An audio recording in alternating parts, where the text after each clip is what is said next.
Assalamualaikum pagi. Terima kasih. Pagi ni puan nak tanya sikit, nak bincang. Kita nak bincang sikit mengenai PBD untuk bahasa Melayu. Okay, macam cikgu bagi tahu, kalau ikut PBN kita, kalau ikut kita punya sekolah pun, kita nak lihat kepada pencapaian literasi dan numerasi. Jadi, bahasa Melayu merupakan subjek yang sangat utama yang perlu kita faham bahawa kalau boleh kita nak MTM dia tu 90% lebih lah kalau ikut sekolah kita, 95% kan, ataupun 90%. Jadi nak tahu sikit apa yang daripada panitia sekolah ini, macam mana apa status bahasa Melayu di tahap 1 dan tahap 2. Okey, baik. Saya pergi tahap 1 dulu. Ini saya bacakan laporan dapatan daripada PBD untuk 2020. Okay, jumlah murid tahun 1 seramai 117 orang. Murid yang mencapai TP1 adalah 1 orang.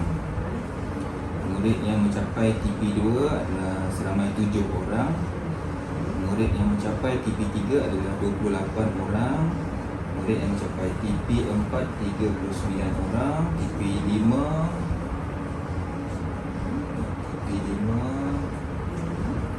35 orang dan TP6 7 orang. Jadi semua sekali adalah seramai 117 orang.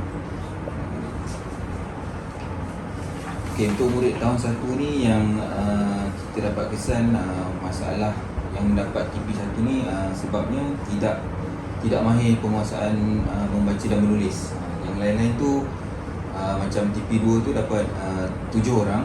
Mereka okey dalam menulis, semua membaca masih lemah. Itu sajalah. Yang seorang ni kita akan perbaiki lagi lah pada seorang ni dia ada masalah lain ke?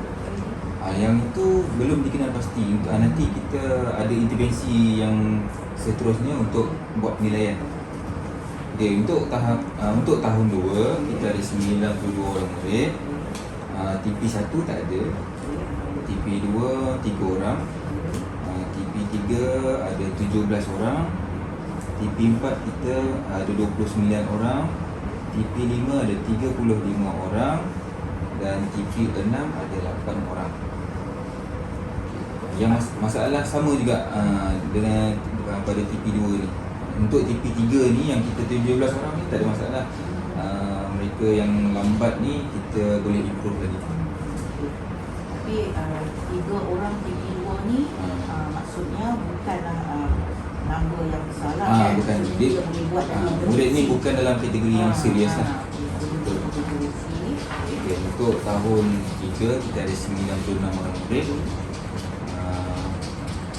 TP1 dan TP2 tiada. Oh, alhamdulillah. Jadi TP3 kita ada 14 orang. TP4 kita ada 34 orang. TP5 kita ada 42 orang. Dan TP6 kita ada 6 orang. Alhamdulillah, bermakna kalau kita tengok di sini dia ada peningkatan kan. Sepatutnya sebenarnya murid tahun 3 ni sekarang ni adalah murid tahun 2 tahun 4, betul kan? Jadi seorang-orang ni kita nampak ada peningkatan, okey, dan melepasi, maksudnya dah semua 100% untuk tahun 3 100% menguasai kan. Alhamdulillah. Okey.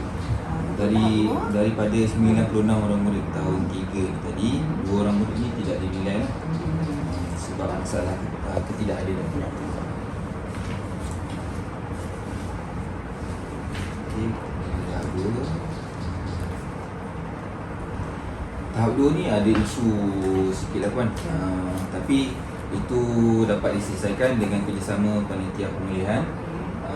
Kita hantar murid yang ada isu pembelajaran ni untuk jalani ujian intervensi, dan 2 orang murid dapat dikesan mengalami masalah pembelajaran. Seorang murid, 2 orang murid didaftarkan sebagai PPKI lah. Sekarang ni menunggu surat daripada parent sama ada setuju atau tidak untuk didaftarkan ke PPKI. Kita ambil data yang bulan Ogos. Murid tahun 5 ada 106 orang. TP1 dan TP2 tiada. TP3 kita ada 12 orang. TP4 kita ada 38 orang. TP5 kita ada 46 orang. Dan TP6 kita ada 10 orang. Ini untuk tahun 5 Pak. Tahun lima maksudnya menguasai lah kan. Maksudnya menguasai. kita kita ada TP1 dan TP2. Tidak ada lagi TP1, TP2. Tak ada lagi TP1 TP2.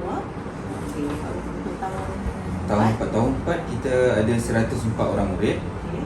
TP1 dan TP2 juga tidak ada masalah. Okey. TP3 kita ada 40 orang. Banyak lah. 40 orang. TP4 kita ada 42 orang. TP5 kita ada 20 orang. Daripada 104 orang ini, TP6 tak ada.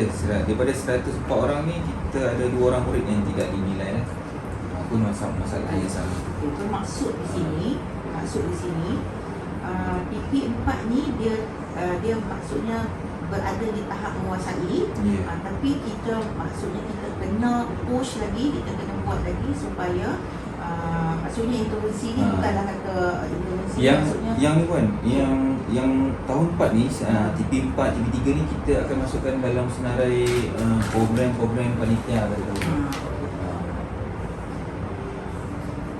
Kita dah rangka beberapa program dalam mesyuarat panitia kali pertama.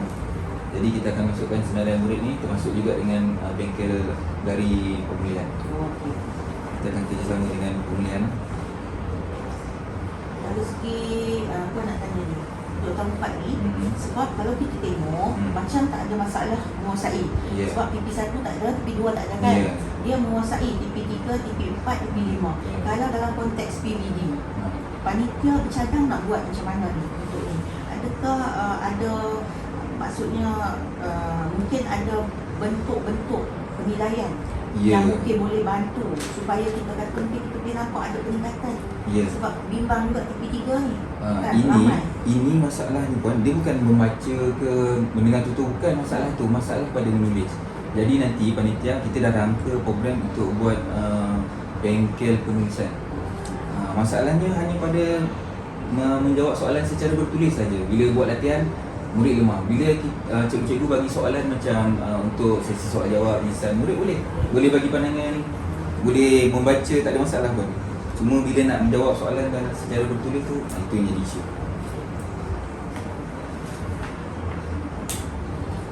Ini tahun 6. Okey. Tahun lepas. Tahun 6, tahun lepas kita ada 101 orang murid. Satu orang murid tidak dinilai lah, murid kelas saya ni yang tak hadir 3 bulan tu. Okey, kemudian TP1, TP2 tak ada. TP3 kita ada 5 orang. TP4 kita ada 43 orang. TP5 kita ada 28 orang. Dan TP6 ni yang tertinggi lah, kita ada 24 orang.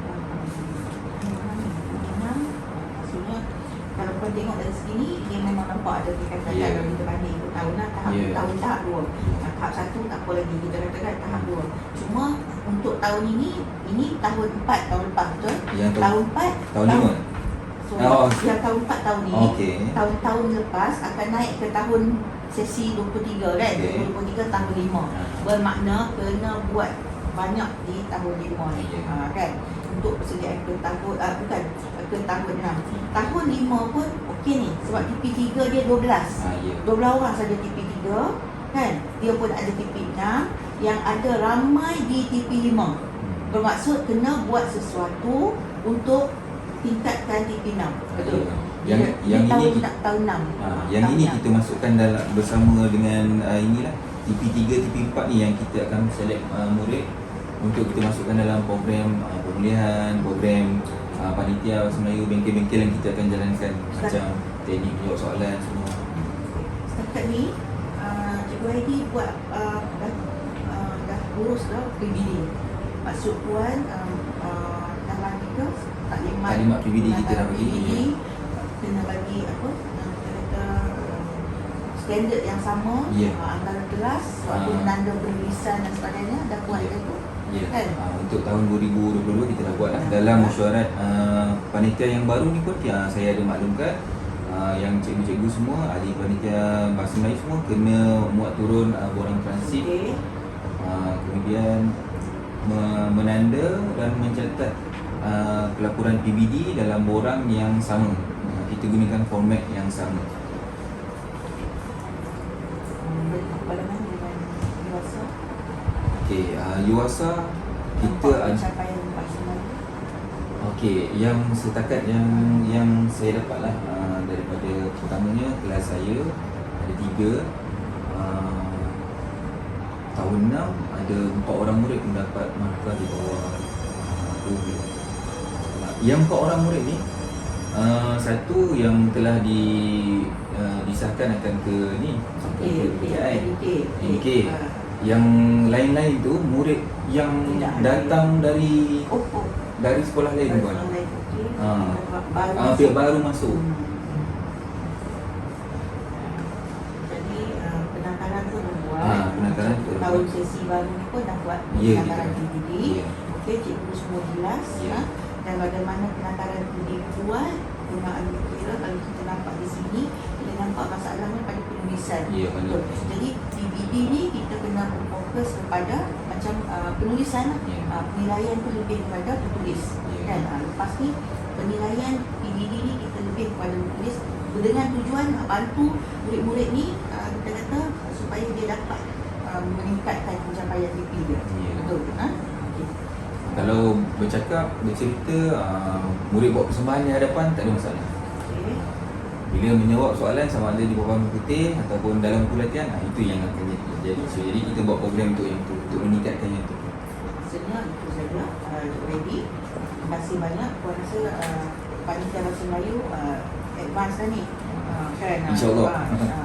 Tahun ni kita akan lebih maju, ada Ya. ala tuju kita. Ya. Puan saya Cik Aidi dapat mentadbir panitia bahasa Melayu dengan gayanya untuk tahun ini dan seterusnya, dan kita dapat mencapai target kita untuk literasi. Literasi. Dan satu lagi kita capai juga target kita untuk mengurangkan murid-murid kelas InsyaAllah. pemulihan kan. Terima kasih Cik Aidi.